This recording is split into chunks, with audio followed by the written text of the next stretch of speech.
Hi friends, welcome back to our channel Kalai's life journey. இன்றைக்கி நாம் என்ன பார்க்க போகிறோம்னா, குழந்தைங்கள்லாம் ஸ்கூலுக்கு அனுப்பினதுக்கப்புறம் நான் என்னோடய மார்னிங் ரொட்டீன் எப்படியெல்லாம் இருக்கும், ஆஃப்டர்நூன் வரைக்கும் எப்படியெல்லாம் இருக்கும் அப்படிங்கிறத தான் அந்த வீடியோவில் ஷேர் பண்ண போகிறேன். இது வந்து பார்த்திங்கன்னா, நான் வந்து ஈச் அண்ட் எவ்ரி டேயில் குழந்தைங்கள ஸ்கூலுக்கு அனுப்புனதுக்கப்புறம் என்னென்னலாம் ஃபாலோ பண்ணுவேன், என்னென்ன பண்ணுவேன் அப்படிங்கிறத தான் அந்த வீடியோவில் உங்களோட ஷேர் பண்ணிகிட்ருக்கேன். ஃபஸ்ட்டு வந்து காலையில் எழுந்த உடனே பரபரப்பாக நம்ம வேலையை ஆரம்பிப்போம் இல்லையா? சமையல் செய்கிறது, லஞ்ச் செய்கிறது, பிரேக்ஃபாஸ்ட்டு செய்கிறதுன்னு சொல்லிவிட்டு நம்ம வந்து வேலையை வந்து பரபரப்பாக பதட்டத்தோடு ஆரம்பிப்போம். அப்படி ஆரம்பித்த உடனே குழந்தைங்கள ஸ்கூலுக்கு அனுப்பும்போது பார்த்திங்கன்னா, அது கொஞ்சம் ஸ்லோவாக ரெக்கவர் ஆகும். அந்த பதட்டம், பயம் எல்லாம் வந்து போகும். அப்போ வந்து அந்த நேரத்தை வந்து ரிலாக்ஸ் பண்ணுறதுக்காக நான் வந்து ஒரு 1/2 hour உட்காந்துருவேன். இதை தான் நான் வந்து பண்ணுவேன். அப்போ வந்து பார்த்திங்க அப்படின்னா, ரிலாக்ஸ் பண்ணுறேன்னு சொல்லிவிட்டு டிவிலாம் பார்க்க மாட்டேன். ஜஸ்ட்டு நம்ம ரிலாக்ஸ்டாக சும்மா தானே உட்காந்துருக்கோம் அப்படின்னு சொல்லிவிட்டு அந்த ஃபோனையும் கையில் எடுத்துருவேன். அந்த ஃபோனை எடுத்துகிட்டு என்ன பண்ணுவேன் அப்படின்னா, ஸ்க்ரால் பண்ணி யூடியூப் சேனல்லாம் பார்ப்பேன். இப்போ வந்து நான் என்ன பண்ணிகிட்ருக்கேன் அப்படின்னா, குழந்தைங்கள ஸ்கூலுக்கு அனுப்பின உடனே இதை வந்து ஃபாலோ பண்ணிவிடுவேன். இது என்ன அப்படின்னு சொல்லிட்டு பார்த்திங்கன்னா, பால் காலையில் வந்து ஒரு 9லேருந்து 10 மணிக்குள்ளார ஒரு பாட்டி பால் கொண்டு வருவாங்க. அதுக்காக போட்டிருக்கேன். அதை போட்டுட்டு தான் உட்காந்து ரிலாக்ஸ் பண்ணுவேன். இன்றைக்கி வந்து நான் என்ன பண்ண போகிறேன் அப்படின்னா, இந்த பால்கனியை வந்து நான் க்ளீன் பண்ண போகிறேன். இந்த வீட்டுக்கு வெளியில் வந்தால் இந்த மாதிரி இவ்வளோ பெரிய பால்கனி இருக்கும்.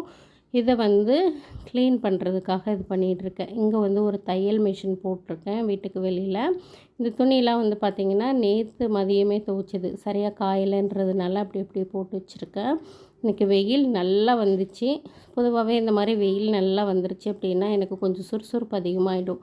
இதுவே கிளைமேட்டு டல்லாகிருச்சுன்னா எனக்கும் அதுக்கேற்ற மாதிரி மூடு மாறிடும். பாருங்கள், அந்த பால்கனி வரைக்குமே வெயில் வந்திருக்கு. நான் அந்த மாதிரி வந்து பார்த்ததே இல்லை. சரின்னு சொல்லிவிட்டு எடுத்த உடனே வந்து நம்ம திரும்பவும் சமையல் அறைக்குள்ளே போய் நம்ம கிச்சனில் போய் நம்ம வேலை செஞ்சோம் அப்படின்னா, ஒரே வேலையே ரொம்ப நேரம் செய்கிற மாதிரி இருக்கும். நம்மளே ரொம்ப டைம் வேஸ்ட் பண்ணுற மாதிரி இருக்கும். ஈவன் ஒர்த்தியான வேலை செஞ்சாலுமே. ஸோ வந்து குழந்தைங்கள ஸ்கூலுக்கு அனுப்பின நேரம் இந்த மாதிரி கொஞ்சம் டிஃப்ரெண்ட்டான வேலையை செய்யணும். ஒரு 10லேருந்து 15 நிமிஷம் செஞ்சோம் அப்படின்னா நமக்கு வந்து கொஞ்சம் மைண்ட் வந்து ரெஃப்ரெஷிங்காக இருக்கும். இந்த பால்கனியை வந்து க்ளீன் பண்ணிட்டேன் அப்படின்னா, ஹாலு இதெல்லாம் வந்து பெருக்கிடலாம். அதுக்கு முன்னாடி வந்து கிச்சனில் இருக்கிற பாத்திரத்தை வந்து கிளியர் பண்ணால் தான் அடுத்த வேலை ஓடும் எனக்கு. அதுவும் துணி துவைக்கிறது தான் பெரிய வேலையாக இருக்கும். இது 2ம் தான் வந்து ஃபாலோ பண்ணுவேன் நான் ரெகுலராக. இது வந்து பார்த்திங்கன்னா, என்னோடய ஹேண்ட்பேக்கு பழைய பேக் ஒன்று. பட் ஜிப்பு இது உள்ளே இருக்கிற லைனிங்கு எல்லாமே வந்து சூப்பராக இருந்திருக்கு. யாருக்காவது யூஸ்ஃபுல்லாக இருக்கும் அப்படின்னு சொல்லிட்டு எடுத்து வச்சிட்ருக்கேன். ஒரு அக்கா குப்பை வண்டிக்காரங்க வருவாங்க, அவங்கக்கிட்ட கொடுக்கலாம் அப்படின்னு எடுத்து வச்சுருக்கேன். ஏன்னா இதை நான் ரொம்ப நாளாகவே நான் யூஸ் பண்ணாமல் இருக்கேன். ஸோ வந்து இன்றைக்கி வந்து டீக்ளட்டர் பண்ண வேண்டியதெல்லாம் அந்த மேலே இருக்கிற அந்த 2 டாய் பாக்ஸும் அந்த ஹேண்ட்பேக் தான். இப்போ இந்த ஹேபிட்டு நான் கொஞ்சம் கொஞ்சமாக வளர்த்துட்டு வரேன், டீக்ளட்டரிங் அப்படிங்கிறது. ஏன்னா வந்து நம்ம வீட்டுக்கு எப்பயாவது தேவைப்படும்னு சொல்லிட்டு நம்ம சில பொருளுங்கள்லாம் வச்சுருப்போம். ஆனால் வந்து நான் சும்மாவே இருக்கும் இல்லையா, அது இன்னொருத்தங்களுக்கு கொடுத்தா யூஸ்ஃபுல்லாக இருக்குன்றதுனால அந்த ஒரு ஹேபிட்டை தான் நான் வளர்த்துட்ருக்கேன். குழந்தைங்களோட உடஞ்ச டாய்ஸு அதெல்லாமே வந்து எடுத்து கொஞ்சம் கொஞ்சமாக டீக்ளட்டர் பண்ணோம், அவங்கக்கிட்ட கேட்டு பண்ணலாம் அப்படின்ட்டு இருக்கிறேன். இது வந்து இந்த பாட்டி தான் வந்து பால் கொண்டு வந்து போடுவாங்க. இப்போ வந்து மார்னிங் டைமில் வாங்கிட்டுருக்கேன். இதுக்கு முன்னாடி வேறு ஒருத்தவங்க கொடுத்தாங்க ஈவினிங் டைமில். அந்த டைமில் வாங்கும்போது பார்த்திங்கன்னா, எனக்கு காலையில் எழுந்த உடனே குழந்தைங்க கொஞ்சம் ஏர்லியாக எழுந்துட்டாங்கன்னா பால் கொடுக்குறதுக்கு வசதியாக இருந்தது. இது மார்னிங்கில் வர்றதுனால மார்னிங்கும் பால் குடிக்க முடியல. அந்த மாதிரி ஒரு சிச்சுவேஷன் பில்ட் ஆகுது. சரின்னு சொல்லிவிட்டு நான் இவங்க வர்றதுக்குள்ளே வந்து பார்த்திங்கன்னா, பால்கனி எல்லாமே க்ளீன் பண்ணிவிட்டேன். பால் வந்து உடனே சூடு பண்ண மாட்டேன், அப்படியே ஃப்ரிட்ஜில் எடுத்து வச்சுருவேன். ஈவினிங் வந்து ரோகன் நட்சத்திரம் வந்ததுக்கப்புறம் தான் அந்த பாலை வந்து சூடு பண்ணுவேன். இப்போ பாருங்கள், பால்கனி வந்து நல்லா க்ளீன் ஆகிடுச்சு. இந்த மாதிரி தான் என்னோடய மார்னிங் ரொட்டீன் போகும். இந்த மாதிரி சின்ன சின்ன வேலைங்களாக வந்து செய்வேன். ஆனால் 1/2 hour கண்டிப்பாக வந்து எடுத்துப்பேன். அது ஒரு லேசி டைம்னு சொல்லலாம், இல்லை ரிலாக்ஸ் டைம்னு சொல்லலாம். அந்த மாதிரி தான் இருக்கும். இப்போது கொஞ்சம் பீஸ்ஃபுல்லாக வந்து வீட்டுக்குள்ளே போய் வேலை செய்யலான்ட்டு நான் வந்துட்டேன். கிச்சனில் தான் எல்லாம் போட்டபடியாகவே இருந்தது. அடுத்த டார்கெட் வந்து கிச்சனில் பாத்திரம் கழுவுறது தான். ஸோ வந்து கிச்சனுக்கு வந்தாச்சு. கிச்சனுக்கு வந்த உடனே வந்து பார்த்திங்கன்னா, ஃபுல்லாக பாத்திரத்தை தான் கழுவுவேன். பாத்திரம் வந்து பார்த்திங்கன்னா கழுவிட்டோம் அப்படின்னா நமக்கு எல்லா வேலையுமே ஓடிடும். நமக்கு இன்றைக்கி கொஞ்சம் பாத்திரம் அதிகமாக தான் இருந்தது. ஏன்னா நேற்று நைட்டு ஒரு 2, 3 பாத்திரங்கள் இருந்தது. அது மட்டும் இல்லாமல் இன்றைக்கி சமைச்ச பாத்திரத்தெல்லாம் வந்து வேறு ஒரு பாத்திரத்துக்கு ட்ரான்ஸ்ஃபர் பண்ணிவிட்டு எல்லா பாத்திரமும் கழுவிட்டேன். ஸோ வந்து பார்த்திங்கன்னா இந்த மாதிரி செய்யும்போது அடுத்து நமக்கு ஈவினிங்கில் பாத்திரம் கழுவுறதுக்கு ரொம்பவே ஈஸியாக இருக்கும். இது வந்து பார்த்திங்கன்னா எக் ஃப்ரைட் ரைஸ் செஞ்சுருந்தேன், பொட்டேட்டோ ஃப்ரை பண்ணியிருந்தேன். அது கொஞ்சம் அந்த பவுல் அந்த இதில் எடுத்து வச்சுருந்தேன். இதில் வந்து ஃபுல்லாகவே நான் மிக்ஸ் பண்ண மாட்டேன். திடீர்னு என் பொண்ணு வந்து ஒயிட் ரைஸ் கேட்பா, ஃப்ரைட் ரைஸ் இல்லாமல். ஸோ வந்து அவளுக்கும் கொஞ்சம் எடுத்து வச்சுருந்தேன் ஈவினிங் வந்து சாப்பிட்றதுக்கு.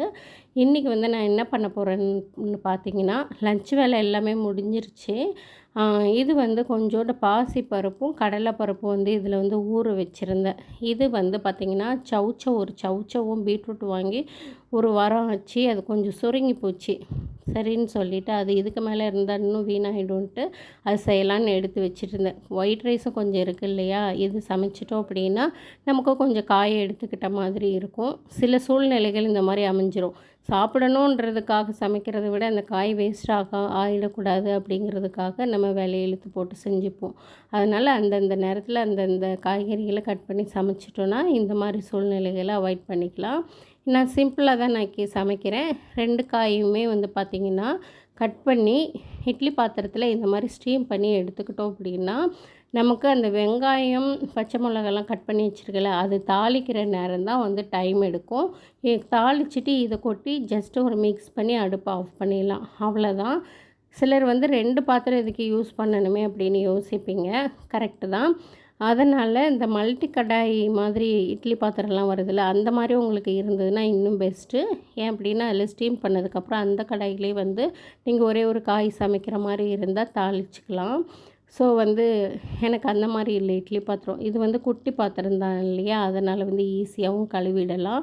ஸோ வந்து நான் 2 கடாயிலையுமே வந்து பீட்ரூட் பொரியலுக்கு ஒரு கடாயும், இன்னொரு கடாய் வந்து சவ் கூட்டுக்கும், இன்னொன்று வந்து வெங்காயம் இதெல்லாம் போட்டு நல்லா வதக்கிட்டு இருக்கிறேன்.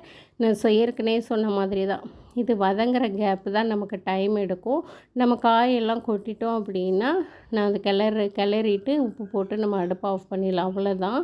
ஸோ வந்து நான் இன்றைக்கி பீட்ரூட் பொரியல் பண்ணலான் இருந்தேன். ஆக்சுவலாக தேங்காய் எதுவும் இல்லை, தேங்காயும் பச்சை மிளகாவும் சேர்த்து அதை இடித்து ஆட் பண்ணோம் அப்படின்னா அந்த பீட்ரூட்டில் இருக்கிற இனிப்புத்தன்மை கொஞ்சம் டாமினேட் ஆகி அந்த காரம் நல்லாயிருக்கும். தேங்காயோட ஸ்வீட்னஸ்ஸு, பச்சை மிளகாவோட காரம் வந்து பீட்ரூட் பொரியலுக்கு நல்லாயிருக்கும். இன்றைக்கி தேங்காயும் இல்லை, பச்சை மிளகா இருந்துச்சு, தேங்காய் இல்லாததுனால ஸோ இந்த மாதிரி பீட்ரூட்டும் வந்து கூட்டு மாதிரி செஞ்சுட்டேன். இதுவும் வந்து டேஸ்ட்டு சூப்பராக இருக்கும்.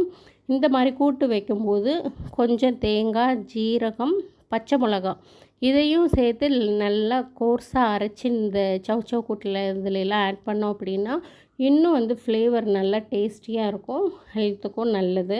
லாஸ்ட் டைமில் வந்து ஆட் பண்ணணும். அந்த மாதிரி பண்ணுறோம் அப்படின்னா எனக்கு இன்றைக்கி தேங்காய் இல்லாததுனால அந்த ப்ராசஸ் வந்து இது பண்ணலை. பருப்பு வேகும் போதே வந்து பார்த்திங்கன்னா நான் வந்து மஞ்சள் தூள் போட்டிருக்கணும், ஆனால் வந்து இந்த டைமில் போட்டேன். அதனால் இப்போ கலர் வந்து பெருசாக அட்ராக்ட் ஆகிற மாதிரி தெரியல. இந்த எனக்கு ரைட் சைடு இருக்குது பார்த்திங்களா, இந்த ஒயர் வந்து எதுக்குன்னா வாஷிங் மிஷினில் துணி துவைச்சிட்ருக்கு. இங்கே இருக்கிற பிரச்சனையே என்னென்னு பார்த்திங்கன்னா கிச்சனில் துணி துவைக்கிற மாதிரி தான் செட்டப் பண்ண முடியுது. வேறு எந்த இடமும் தனியாக யூட்டிலிட்டி ஏரியா இல்லை, அது ஒரு கஷ்டம்தான் இருக்குது கிச்சனில். ஸோ வந்து நான் வந்து வேலையெல்லாம் முடிச்சுட்டு கொஞ்சம் வந்து க்ளீனிங் ஒர்க்கு ஹாலெல்லாம் இருந்தது, அதையும் கண்டிப்பாக பண்ணிடுவேன் குழந்தைங்க ஸ்கூல் போனதுக்கப்புறம். அதெல்லாம் முடிச்சுட்டு தான் நான் வந்து சாப்பிட வரேன். சாப்பிட்டுட்டு இன்னொரு 1 ஹவர் டைம் இருக்குது. அந்த டைமில் வந்து ஷார்ட்ஸ் வீடியோ டெய்லி இப்போ வந்து போஸ்ட் பண்ணுறேன். அது வந்து போஸ்ட் பண்ணுவேன் நான்.